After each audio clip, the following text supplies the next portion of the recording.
فَلْيَنْظُرِ الْإِنسَانُ إِلَىٰ طَعَامِهِ، انسان اپنے کھانے کی طرف دیکھے،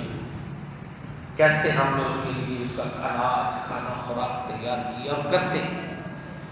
أَنَّا صَبَبْنَا الْمَاءَ صَبًّا، ہم آسمان سے پانی برساتے ہیں، اللہ فرماتے ہیں۔ ثُمَّ شَقَقْنَا الْأَرْضَ شَقًّا، پھر ظاہر ہے آگے مختصر اللہ تعالیٰ نے بیان کیا، انسان نے زمین کے اندر بیج بویا ہوتا ہے، پھل کا ہے یا اناج کا ہے یا غذا کا ہے، کوئی بھی ہے، جب پانی اس کو ملتا ہے تو ظاہر ہے وہ پروان چڑھتا ہے، وہ پھلتا پھولتا ہے، اور پھر کیا ہے اس بیج کو پھاڑ کے وہ کومپل سی نکلتی ہے، اللہ، اور زمین بڑی سخت ہوتی ہے، اس سے وہ نرم و نازک کومپل، وہ جو کیا کہتے ہیں کلی، اس کی ابتدائی سٹیج ہوتی ہے پودے کی، سبز سا وہ پتا سا ہوتا ہے، وہ نکلتا ہے، یہ جو بھی اس کی سٹرکچر ہے۔ تو اللہ فرماتے ہیں یہ زمین کو پھاڑ کر ہم نکالتے ہیں۔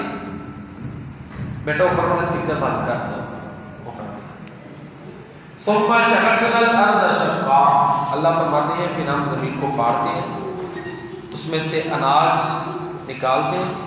فَأَنبَتْنَا فِيهَا حَبًّا، اس میں اس کا جو دانہ ہے اس کو ہم بوتے ہیں، اگاتے ہیں۔ تو یہ اللہ کی قدرت ہے۔ دیکھیں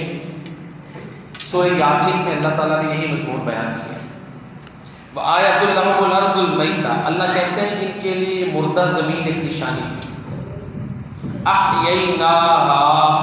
ہم اس کو زندہ کرتے ہیں۔ جو سائنس، موجودہ سائنس ہے نا، ہمارے پی ایچ ڈی کے جب نصاب میں تھا تو یہ ہمارا قرآن اور سائنس اس حوالے سے پوری اسائنمنٹ تھی، اس میں یہ چیز ہم نے پڑھی کہ جب زمین کے اوپر بارش نہیں نہ ہوتی تو زمین کے اندر جرثومے ہوتے ہیں، جو یہ نباتات ہریالی اگتی ہے وہ نیم مردہ ہو جاتے ہیں، جن کو قرآن نے کہا اور ان کے لیے مردہ زمین ایک نشانی ہے۔ جیسے ہی بارش برستی ہے نا ان میں جان آ جاتی ہے، وہ ایکٹیو ہو جاتے ہیں، اور دیکھیں آپ چیزیں اگنا شروع ہو جاتی ہیں۔ یہ جرثومے ہیں جو کام جیسے دہی جمتا ہے،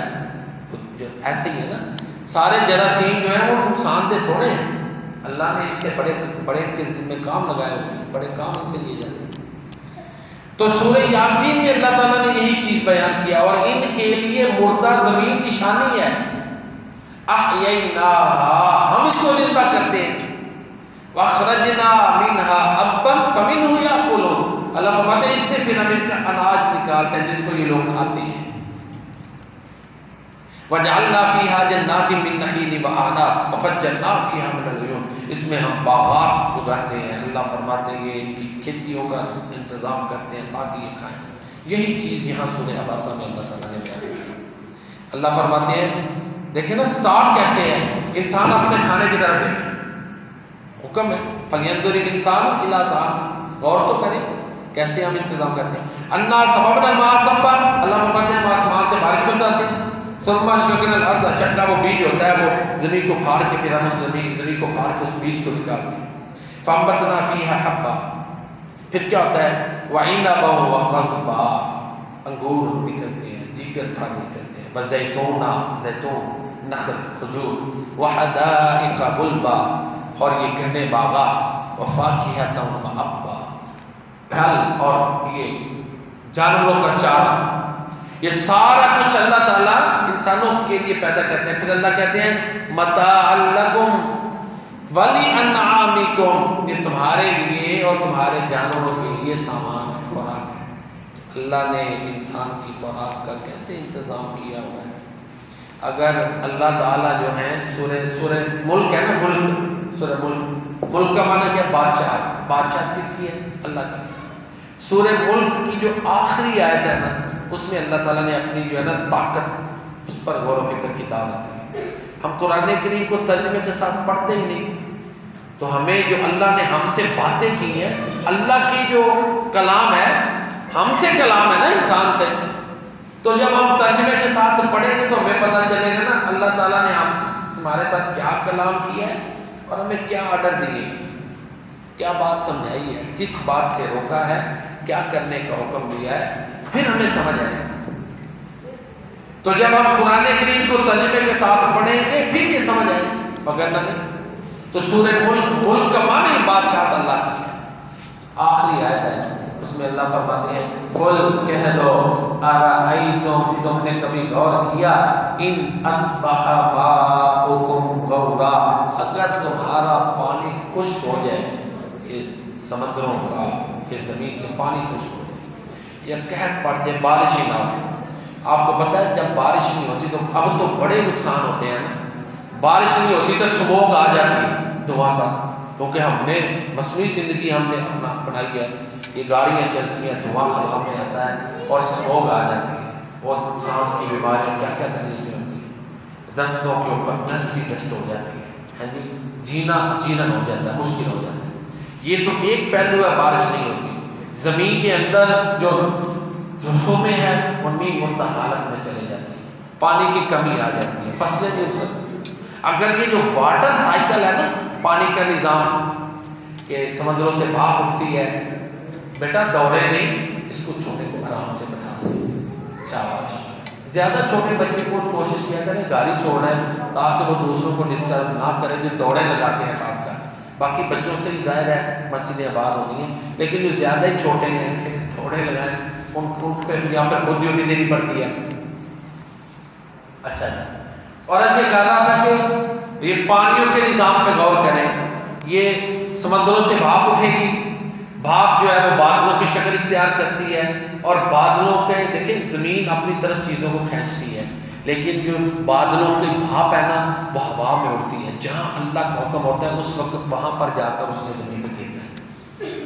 آپ نے بھی دیکھا ہوگا، پری میں بھی گیا ہوں، وہ بادل آ کے جسم سے ٹچ کرتے ہیں،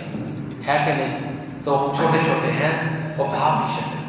جہاں اللہ کا حکم ہونا ہے انہوں نے زمین پہ برسنا ہے،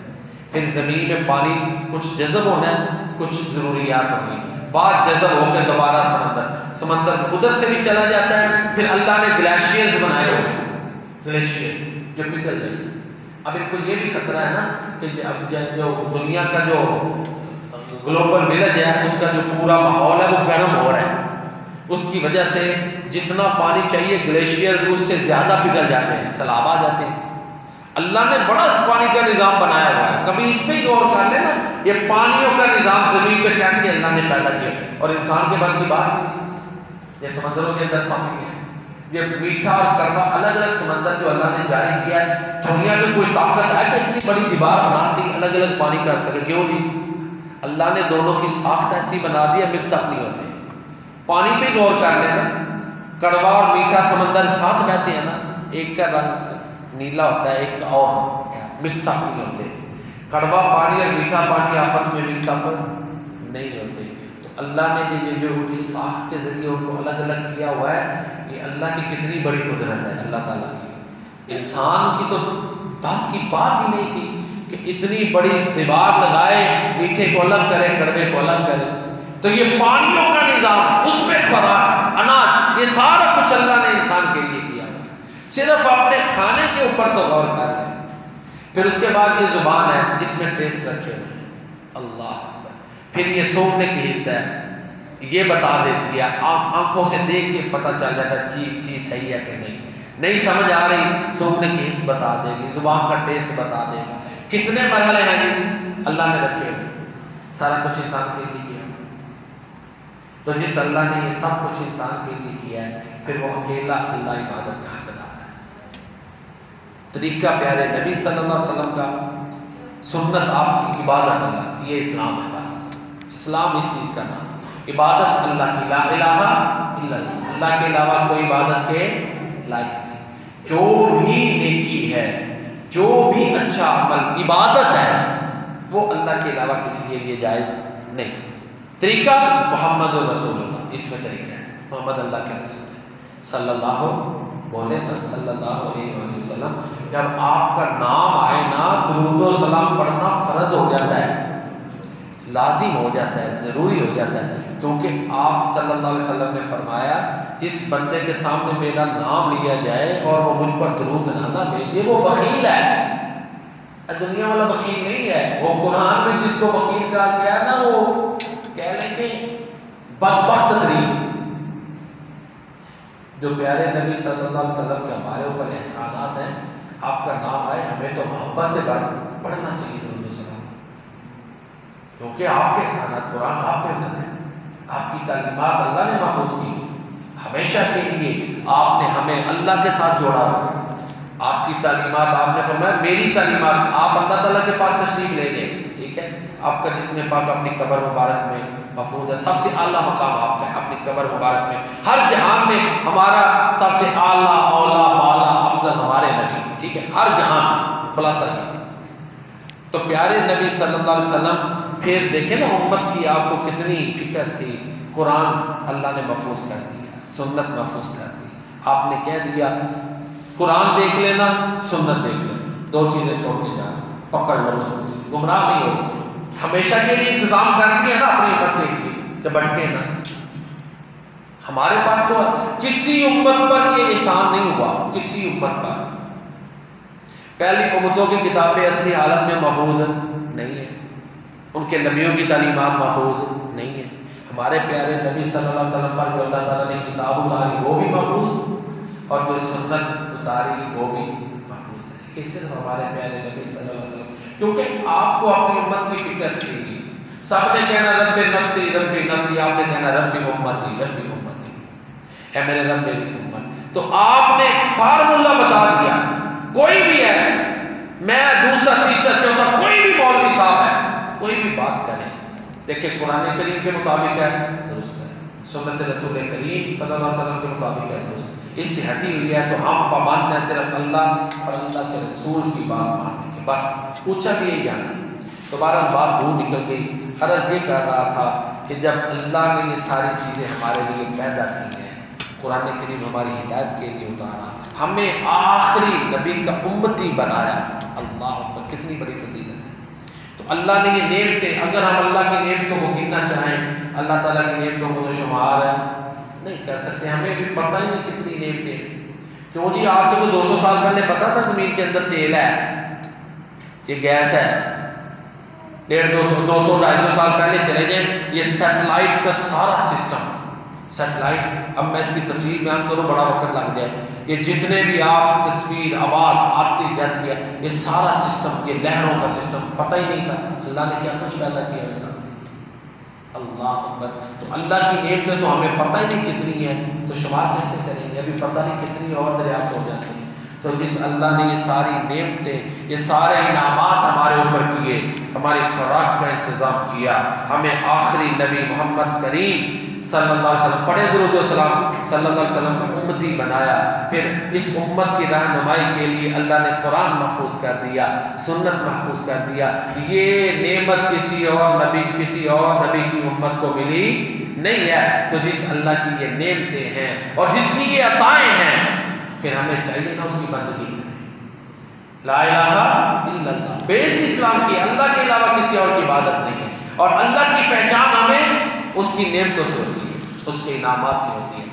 تو کسی نے کہا نا گلشن میں پھروں یا سیر صحرا کروں، مادینوں کو ہو دشت و دریا دیکھوں، ہر جا تیری قدرت کی ہیں لاکھوں جلوے، حیران ہوں کہ دو آنکھوں سے کیا کیا دیکھوں، پالتا ہے بیج کو مٹی کی تاریکی میں کون مٹی کے اندھیروں میں بیج کو پالتا ہے، اللہ ہے، پالتا ہے بیج کو مٹی کی تاریکی میں کون دریاؤں کی موجوں سے اٹھاتا ہے صاحب، یہ سمندروں سے بادل کون اٹھا رہا ہے، اللہ، علامہ اقبال کی نظم ہے، کون دریاؤں کی موجوں سے اٹھاتا ہے صاحب، کون لایا کھینچ کر پچھم سے بادے سازگار، خاک یہ کس کی ہے، کس کا ہے نور آفتاب، ہر چیز کا مالک اللہ ہے، ملک بادشاہت اس کی ہے، تو حقیقی بادشاہ اللہ ہے، تبارک الذی بیدہ الملک وہو علی کل شیء قدیر، بابرکت ہے وہ ذات جس کے ہاتھ میں بادشاہت ہے اور وہ ہر چیز پر قادر ہے۔ تو جب اللہ نے یہ نعمتیں دی ہیں تو ہمیں اس کی پہچان کر کے اسی کی بندگی کرنی چاہیے۔ علامہ اقبال کی ایک نظم ہے حمد، تو میں آپ کے سامنے اس کے چند اشعار رکھتا ہوں، حمدی اشعار، کہتے ہیں ہم نے تجھے پہچانا ہے فقط تیری عطا سے، سمجھ آ گئی ہے کہ اللہ ہم نے تجھے کیسے پہچانا، تیری عطاؤں سے، اللہ کو کسی نے دیکھا نہیں، نبی کریم صلی اللہ علیہ وسلم کے علاوہ اللہ تعالیٰ کو کسی نے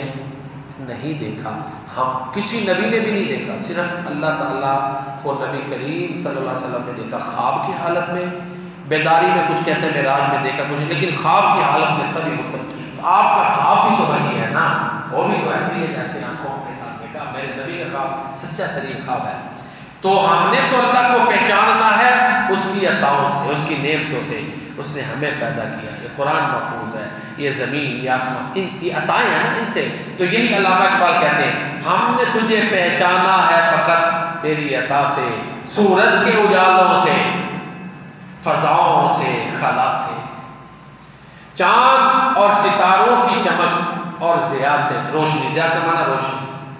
جنگل کی خاموشی سے، پہاڑوں کی انا سے، ہم نے تجھے پہچانا ہے فقط تیری عطا سے۔ اللہ کی پہچان اس کی عطا سے، اس کی نعمتیں دیکھتے جاؤ، پہچان ہو جائے۔ اپنے آپ پہ غور کرو نا، کتنی نعمتیں جسم کے اندر ہیں، غور تو کرو، تو اللہ کی پہچان تو ہو جائے گی۔ جو اپنے آپ کو پہچان لے وہ اپنے رب کو پہچان لیتا ہے۔ تو جب رب کی پہچان ہو گئی تو سمجھو بیڑا پار ہے۔ اللہ کے نبی بھی، ہر نبی اللہ کی پہچان کروانے کے لیے آ گئے۔ جب اللہ کی پہچان ہوئی قرآن سے اور سنت سے، تو پھر ظاہر ہے قرآن کے مطابق چلے گا، پیارے نبی صلی اللہ علیہ وسلم کی سنت کے مطابق چلے گا۔ تو جب قرآن و سنت کے مطابق چلے گا تو بیڑا پار ہے، کامیابی کامیابی۔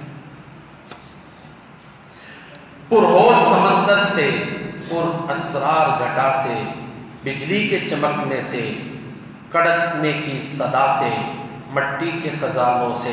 اناجوں سے، غذا سے، برسات سے، طوفان سے، پانی سے، ہوا سے، ہم نے تجھے جانا ہے فقط تیری عطا سے۔ یا رب لک الحمد کما ينبغي لجلال وجهك وعظیم سلطانک، سبحانک اللہم ربنا وبحمدک، نشہد ان لا الہ الا انت، نستغفرک ونتوب الیک۔ اوپر والا اسپیکر آپ کر دیں بیٹا، اوپر والا اسپیکر آپ کر۔ الحمدللہ نحمدہ ونستعینہ ونستغفرہ ونعوذ باللہ